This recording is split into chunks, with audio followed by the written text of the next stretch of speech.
Hi friends, welcome to back my channel. Story in Hindi. योद्धा अश्वत्थामा। अश्वत्थामा द्रोणाचार्य का पुत्र था। कृपि उसकी माता थी। पैदा होते ही वह अश्व की भांति रोया था, इसलिए अश्व की भांति स्थाम शब्द करने के कारण उसका नाम अश्वत्थामा पड़ा था। वह बहुत ही क्रूर और दुष्ट बुद्धि वाला था।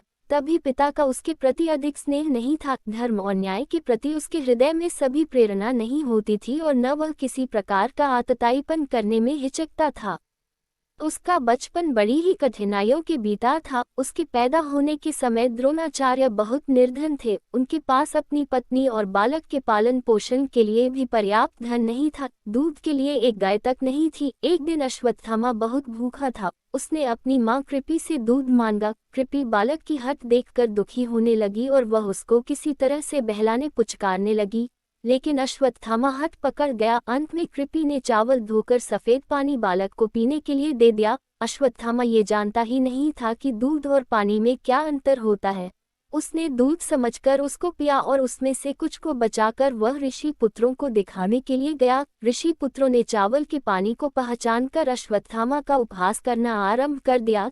तब अश्वत्थामा को पता लगा कि माता ने उसे अन्य वस्तु देकर बहका दिया था। वह जाकर कृपि की गोद में रोने लगा। कैसी असह्य वेदना हुई होगी कृपि को उस समय, जबकि उसने निर्धनता के कारण अपने पुत्र से ही छल किया था। बाल्यावस्था के पश्चात यौवनावस्था तो अश्वत्थामा की पूर्ण वैभव के बीच कटी थी। द्रोणाचार्य को द्रुपद का आधा राज्य मिल गया था।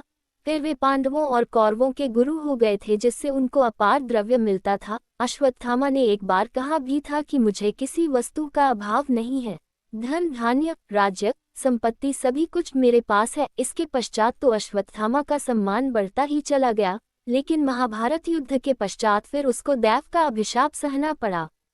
अश्वत्थामा महान योद्धा था। एक बार भीष्म पितामह ने उसकी प्रशंसा करते हुए कहा था, अश्वत्थामा महारथी हैं, धनुर्धारियों में श्रेष्ठ, विचित्र युद्ध करने वाले और दृढ़ प्रहार करने वाले हैं। युद्ध क्षेत्र में तो साक्षात यमराज जान पड़ते हैं, किंतु उनमें एक दोष है, उनको अपना जीवन अति प्रिय है। मृत्यु से डरने के कारण वे युद्ध से जी चुराते हैं। इस कारण न तो उन्हें रथी मानता हूँ और न तिर्दी। भीष्म पितामह ने अश्वत्थामा की ठीक ही प्रशंसा की है। सचमुच वह इतना ही शूरवीर था, लेकिन मृत्यु से डरने वाला कहकर भीष्म ने उसके चरित्र पर धब्बा लगाया है, जबकि वह इतना डरपोक भी नहीं था जो मृत्यु से डरता हो। कई बार उसने युद्ध क्षेत्र में आकर शत्रु का सामना किया था। एक बार कर्ण पर ही रुष्ट होकर वह अपनी जान की परवाह न करते हुए तलवार लेकर टूट पड़ा था। एक समय की बात है, कौरवों ने विराट की नगरी पर आक्रमण करने का विचार किया।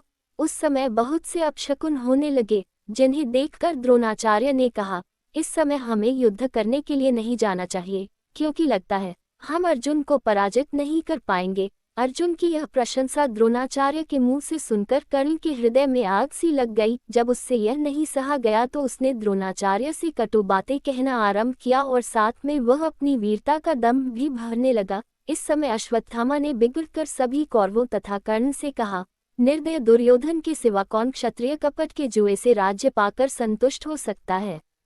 बहेलिये की तरह धोखेबाजी से धन वैभव प्राप्त करके कौन अपनी बड़ाई चाहेगा? क्या तुमने जिन पांडवों का सर्वस्व छीन लिया है, उनको कभी आमने सामने युद्ध में हराया भी है?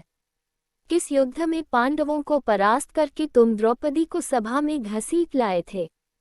कर्ण, तुम आज अपनी वीरता का दम भरते हो। मैं कहता हूँ, अर्जुन बल और पराक्रम में तुमसे कहीं अधिक श्रेष्ठ है। इसके पश्चात फिर वह दुर्योधन की ओर मुड़कर कहने लगा, तुमने जिस प्रकार जुआ खेला, जिस प्रकार द्रौपदी को सभा में घसीट कर लाए और जिस प्रकार इंद्रप्रस्थ का राज्य तुमने हड़प लिया, उसी प्रकार अब अर्जुन का सामना करो। क्षत्रिय धर्म में निपुण चतुर जुआरी तुम्हारा मामा भी आकर अपना पराक्रम दिखाए। कोई भी तुम में से जाकर उस पराक्रमी अर्जुन से मुकाबला करे, मैं उससे युद्ध नहीं करूंगा। हाँ, विराट अगर युद्ध स्थल में आए तो उसका सामना मैं अवश्य करूंगा।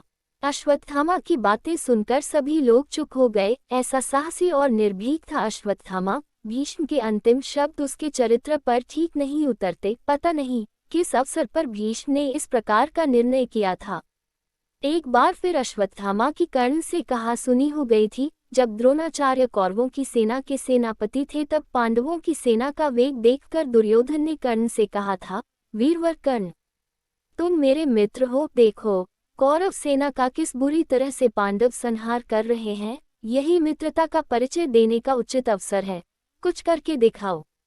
दुर्योधन की बातें सुनकर कर्ण अपने पराक्रम की डींग हाँकने लगा। वह कहने लगा, अर्जुन मेरे सामने आकर क्या युद्ध करेगा, उसको तो मैं क्षण भर में परास्त कर सकता हूँ। उसकी क्या सामर्थ्य कि मेरे तीक्ष्ण बाणों का सामना कर पाए। मैं उसको युद्धस्थल में धराशायी करके अपनी सच्ची मित्रता का परिचय दूंगा।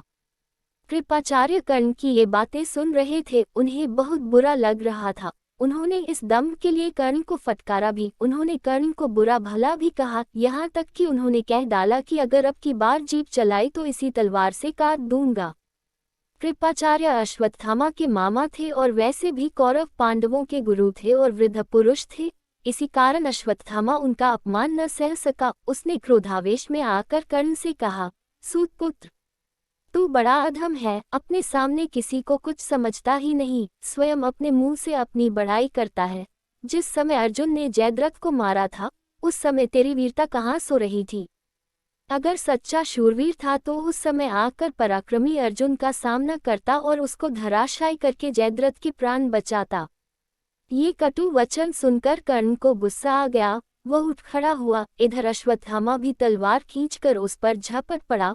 उस समय झगड़ा बढ़ते देख दुर्योधन और कृपाचार्य ने आकर बीच बचाव कर दिया। दुर्योधन ने दोनों को समझाया और कहा, शूरवीरों, तुम ही तो मेरी सारी शक्ति हो, फिर इस तरह आपस में लड़कर इस शक्ति को क्यों नष्ट करना चाहते हो।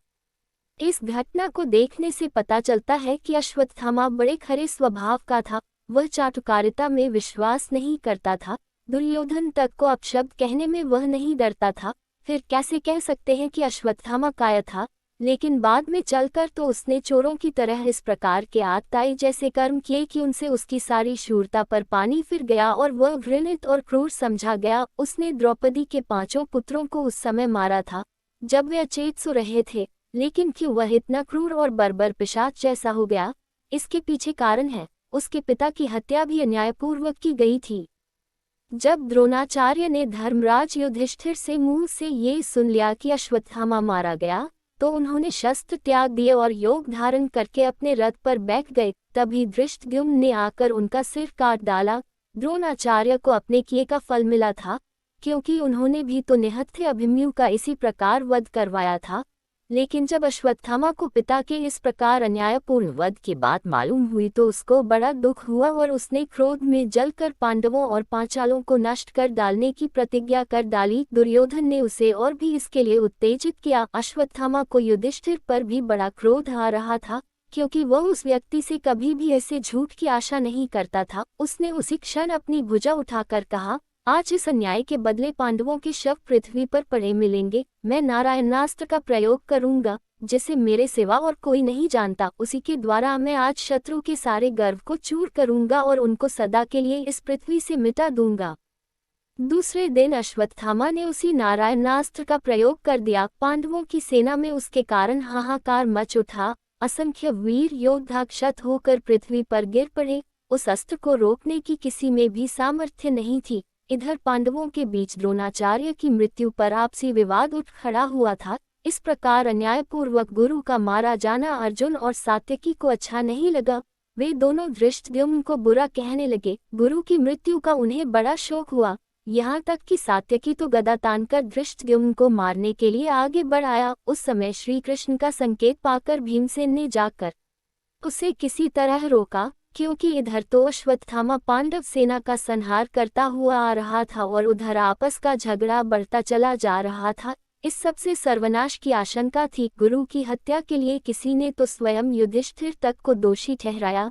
तब धर्मराज ने आवेश में आकर धृष्टद्युम्न से कहा, तुम पांचालों की सेना लेकर भाग जाओ। वृष्णि, अंधक आदि वंशों के यादवों के साथ सात्यकी चले जाएं। श्री कृष्ण अपनी रक्षा आप कर लेंगे, अन्यथा सैनिक युद्ध बंद कर दे। मैं भाइयों के साथ जलती आग में भस्म हो जाऊंगा। मैंने झूठ बोलकर आचार्य का वध करवाया है, इसी कारण तो अर्जुन मुझ पर रुष्ट है। इससे तो मैं अपनी जान देकर अर्जुन को सुखी करना चाहूंगा। भला आचार्य ने हमारे साथ क्या कम बुरा सलूक किया है।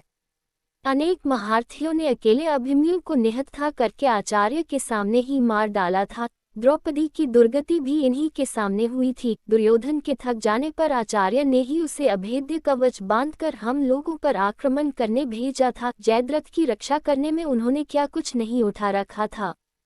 मेरी विजय के लिए प्रयत्न करने वाले सत्यजित आदि पांचालों और उनके भाई बंधुओं के प्राण आचार्य ने ही ब्रह्मास्त्र चलाकर लिए थे। कौरवों ने जब हमें अधर्मपूर्वक बाहर निकाल किया था, तब भी आचार्य ने हमें सामना करने से रोका था। भला आचार्य ने हमारा कौन सा उपकार किया? युधिष्ठिर के आवेश को देखकर सभी योद्धा एक साथ थम से गए। ठीक ही कहा था धर्मराज ने, क्योंकि द्रोणाचार्य यद्यपि थे तो गुरु, लेकिन कुटिलता और क्रूरता उनमें भी थी, पक्षपात भी उनके अंदर था। युधिष्ठिर के आवेश में समय बीतता रहा और अश्वत्थामा द्वारा छोड़ा हुआ नारायणास्त्र और भी अधिक प्रचंड होता गया। तब श्री कृष्ण ने सभी सैनिकों को युद्ध करने से रोककर कहा, वीरों, ये नारायणास्त्र अति प्रचंड है, इसका सामना कोई नहीं कर पाएगा, अतः तुम सभी शस्त्रास्त्र रखकर अपने वाहनों से उतर पड़ो। पृथ्वी पर लेट जाने से तुम इस प्रचंड अस्त्र की मार से अपने आप को बचा सकोगे। यदि कोई वीरता का दम भरकर इस अस्त्र का सामना करने का प्रयत्न करेगा, तो यह और भी अधिक प्रबल हो जाएगा। श्री कृष्ण की बात मानकर सभी योद्धा अपने अपने वाहनों से उतरकर पृथ्वी पर लेट गए, लेकिन भीमसेन के मस्तिष्क में श्री कृष्ण की बात नहीं बैठी। वह फिर भी अपनी वीरता बखानता हुआ बोला, मैं बाण चलाकर गदा मारकर इस अस्त्र को विफल कर दूंगा। भयभीत होने की कोई आवश्यकता नहीं है, आज मैं अपना पराक्रम दिखाऊंगा।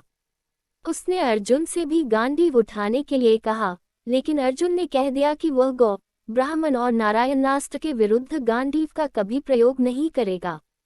अर्जुन की बात सुनकर भीमसेन क्रुद्ध होकर अश्वत्थामा की ओर झपटा। उसने बाण वर्षा से अश्वत्थामा का रथ छिपा दिया, लेकिन इससे नारायणास्त्र और भी अधिक प्रचंड हो गया। उस समय अर्जुन और श्री कृष्ण ने आकर भीमसेन के हाथ से अस्त्र छीने और उसको रथ से उतार लिया। इसके पश्चात नारायणास्त्र शांत हुआ और इस तरह पांडवों का सर्वनाश होते होते बच गया। नारायणास्त्र के शांत हो जाने पर दुर्योधन ने फिर अश्वत्थामा से उसी अस्त्र के प्रयोग के लिए कहा था, लेकिन अश्वत्थामा ने दोबारा उसे नहीं चलाया। उसके बाद उसने पांडव सेना से भीषण युद्ध किया और उस बीच उसने अमोघ आग्नेयास्त्र का प्रयोग किया। उसका विचार अर्जुन और कृष्ण सहित सारी पांडव सेना को नष्ट कर देने का था, लेकिन अर्जुन ने शीघ्र ही ब्रह्मास्त्र का प्रयोग करके उस अस्त्र को शांत कर दिया। किंतु फिर भी क्षण भर में ही आग्नेयास्त्र पांडवों की एक अक्षौहिणी सेना को तो भस्म कर गया। जब अश्वत्थामा का कुछ भी वश नहीं चला तो वह निराश होकर युद्ध भूमि से लौट पड़ा और धनुर्विद्या की निंदा करने लगा। रास्ते में उसे महर्षि व्यास मिले। उन्होंने उसे बहुत समझाया और कहा, नादान, अर्जुन और श्री कृष्ण को मारने की सामर्थ्य किसमें है, जो तू व्यर्थ अपनी निष्फलता पर इतना खेद करता है। व्यास जी के समझाने से अश्वत्थामा के हृदय का संताप मिट गया। महाभारत युद्ध के अंत में हमें अश्वत्थामा मिलता है। कौरव वंश के सभी प्रमुख योद्धा धराशायी हो चुके थे, केवल दुर्योधन शेष था। अंतिम सेनापति वही था। पांडव सेना बड़ी वेग से बढ़ रही थी। उसकी मार से घबराकर कौरव सेना पीछे भागने लगी, यहाँ तक कि दुर्योधन के भी पैर उखड़ गए थे। वह भी जाकर द्वैपायन सरोवर में छिप गया था। चारों ओर पांडव वीर दुर्योधन को खोजने लगे और जब उनको पता चला कि वह तो जाकर सरोवर में छिप गया है, तो सरोवर के किनारे पहुंचकर उन्होंने दुर्योधन को काय कहकर ललकारना प्रारंभ किया। दुर्योधन चुनौती सुनकर बाहर निकल आया और भीमसेन से उसका गदा युद्ध हुआ। उस युद्ध में भीमसेन ने कृष्ण के इशारे से उसकी जांघ पर गदा मारी, जिससे वह आहत होकर पृथ्वी पर गिर पड़ा। लेकिन ये कार्य युद्ध के नियमों के विरुद्ध था। भीमसेन के इस अन्याय को देखकर अश्वत्थामा को बड़ा क्रोध आया। दूसरी बार फिर उसने पांडवों का अन्याय देखा था।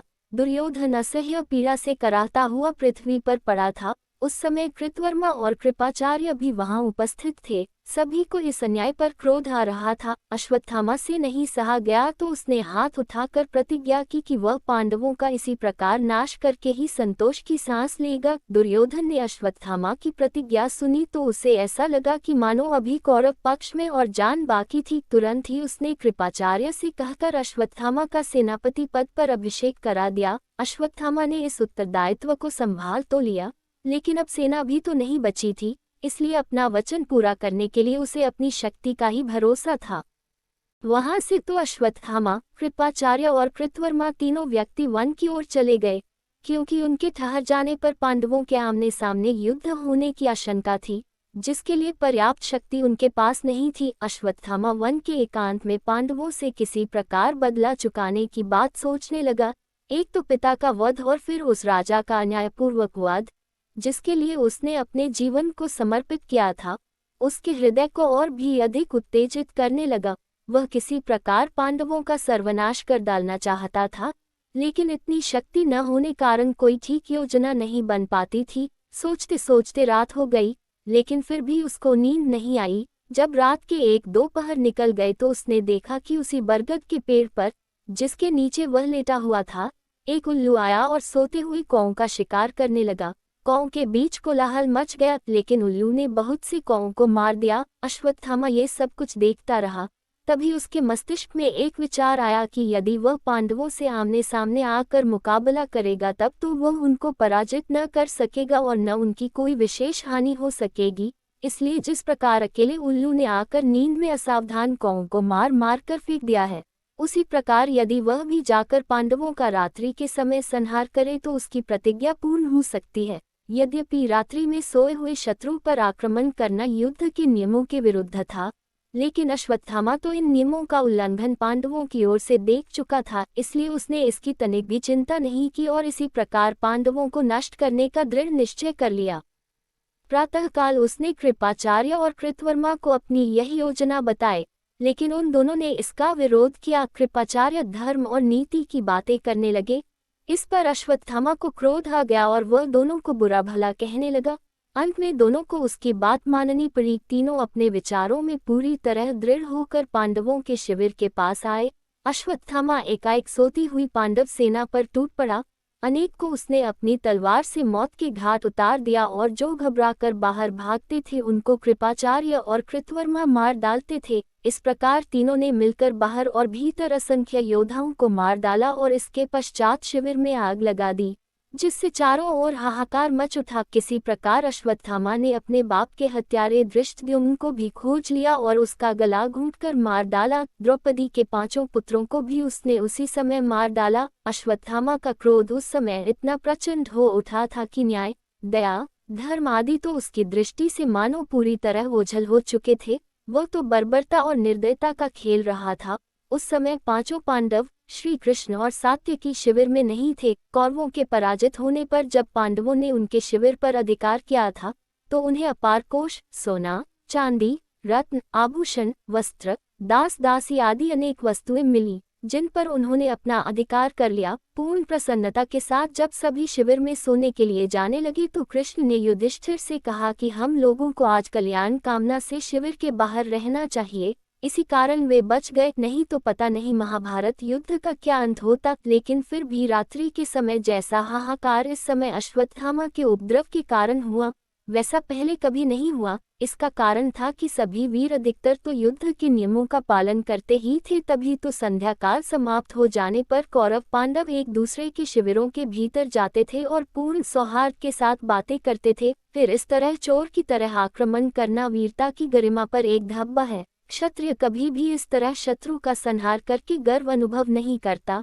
लेकिन अश्वत्थामा ने किसी प्रकार अपना बदला चुका लिया और यह भीषण हाहाकार मचाकर वह दुर्योधन के पास पहुंचा और कहने लगा, दुर्योधन, मैंने तुम्हारे प्रति किए अन्याय का बदला पांडवों से चुका लिया है। मैंने उनके शिविर में आग लगाकर उनका सर्वनाश कर डाला है। 5 पांडव, श्री कृष्ण और सात्यकी तो अवश्य बच रहे हैं, क्योंकि वे शिविर में नहीं थे। बाकी सभी को मैंने यमलोक पहुंचा दिया है। वीरवर, अब संतोष धारण करो। मनुष्य तो क्या, पशु और पक्षियों तक को मैंने शिविर में मार डाला है।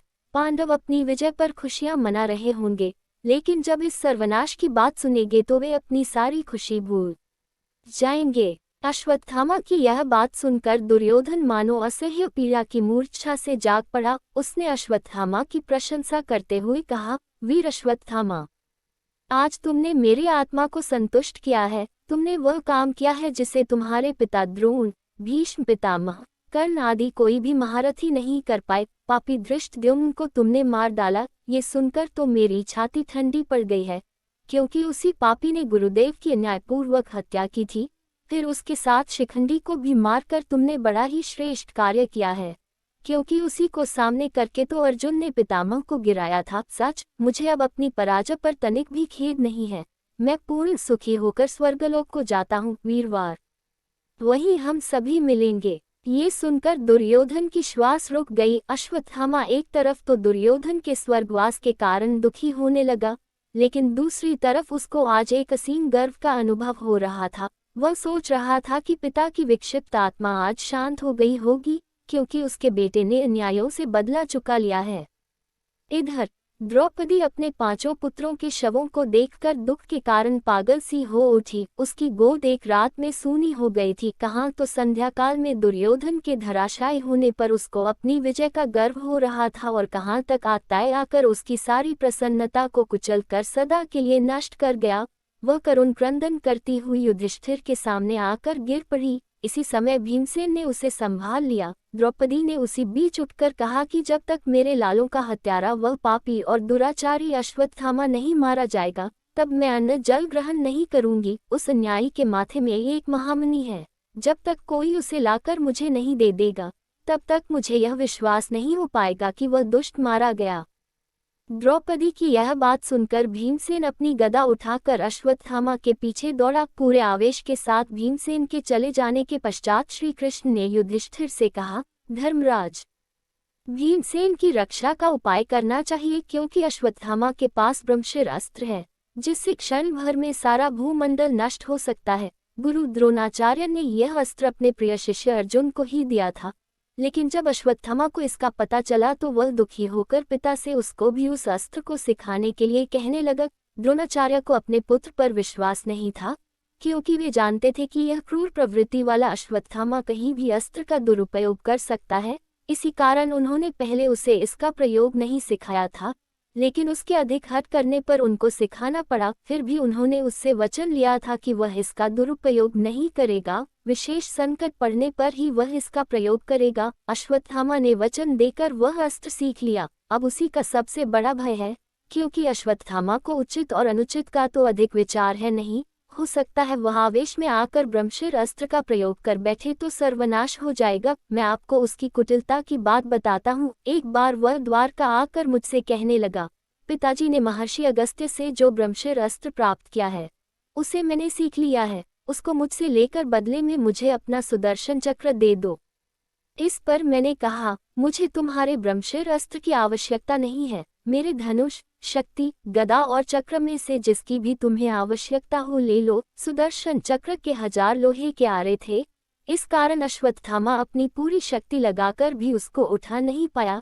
इससे वह पूरी तरह उदास होकर द्वारका से चला गया। स्वभाव से वह बड़ा क्रूर और निर्दयी है, और धर्म तथा न्याय की भावनाओं का उसके हृदय में तनिक भी स्थान नहीं है।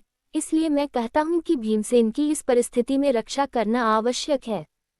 श्री कृष्ण की बात युधिष्ठिर और अर्जुन ने मान ली, और वे दोनों ही उनके साथ रथों पर आरूढ़ होकर चले। उन्होंने जाकर भीम को लौटाना चाहा, लेकिन भीम तो पवन के वेग से बढ़ रहा था। वह बढ़ता हुआ गंगा के किनारे पहुंच गया। वहां ऋषियों के बीच व्यास जी की बगल में अश्वत्थामा बैठा था। उसको देखते ही भीमसेन ने धनुष पर बाण चढ़ा लिया। उसी समय अर्जुन, युधिष्ठिर और कृष्ण भी वहां आ पहुंचे। अश्वत्थामा ने समझा कि ये मिलकर उसका वध करने के लिए आए हैं, इसलिए एक साथ आवेश में आकर उसने पास से ही एक सेंधा उखाड़ा और उस पर दिव्यास्त्र का प्रयोग किया। छोड़ते समय उसने अस्त्र को आज्ञा दी कि कोई भी पांडव जीवित नहीं बचना चाहिए। उस अस्त्र के छूटते ही प्रचंड अग्नि धधक उठी। ऐसा लगता था मानो ये तीनों लोकों को जलाकर क्षण भर में भस्मसात कर डालेगी।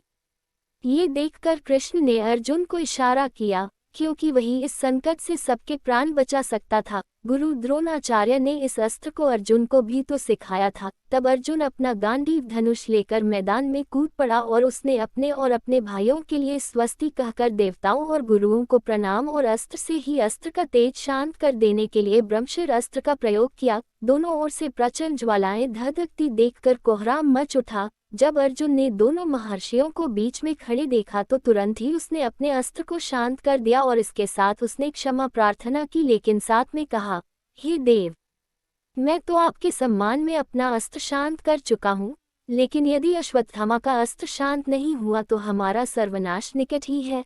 अब आप ही बताए, हमें क्या उपाय करना चाहिए। अश्वत्थामा अस्त्र को चलाना तो जानता था, लेकिन उसको लौटाने की विधि उसको मालूम नहीं थी। इसी कारण व्यास जी के कहने पर उसने कहा, हे महामुनि, मैं अस्त्र को नहीं लौटाऊंगा। मैं पांडवों का सर्वनाश देखना चाहता हूँ। ये बड़े अन्यायी, दुराचारी और पापी हैं। अश्वत्थामा के आवेश भरे शब्दों को सुनकर व्यास जी ने उसे बहुत कुछ समझाया और कहा, मूर्ख मत बन अश्वत्थामा, देख, अर्जुन ने कभी तेरे प्राण लेने की कामना नहीं की। उन्होंने अपना अस्त्र शांत कर लिया है, इसलिए अपने हृदय की सारी कलुष भावना हटाकर अपना अस्त्र शांत कर दे। पांडवों का सर्वनाश तू क्यों चाहता है? क्या तू नहीं जानता कि जिस राज में दिव्य अस्त्र के द्वारा ब्रह्मशिर अस्त्र निष्फल किया जाता है, वहां 11 वर्ष तक पानी नहीं बरसता। यही कारण है कि अर्जुन समर्थ होते हुए भी तेरे अस्त्र को नष्ट नहीं करते। सभी का कल्याण सोचता हुआ तू अपने अस्त्र को शांत कर दे और तेरे मस्तक में जो मणि है उसे देकर युधिष्ठिर से समझौता कर ले। इस पर अश्वत्थामा बोला, हे महर्षि, यह मणि तो संसार में अद्वितीय है, कहीं भी इस प्रकार की मणि नहीं मिल सकती। अगर यह किसी के पास हो तो शस्त्र, रोग, भूख, प्यास आदि की पीड़ा नहीं होती। देवता, राक्षस, नाग और चोर इत्यादि कोई भी किसी प्रकार नहीं सताता। आपकी आज्ञा का उल्लंघन मैं कभी नहीं कर सकता। यह मेरी मणि है, आप चाहें तो इसे युधिष्ठिर को दे दें, लेकिन मेरा ये प्रचंड अस्त्र तो उत्तरा के गर्भ पर जाकर अवश्य गिरेगा। अभी तो पांडवों का वंशधर पैदा होगा, मैं उसको नष्ट करके पांडवों के वंश और कुल को जड़ समेत नष्ट कर देना चाहता हूँ।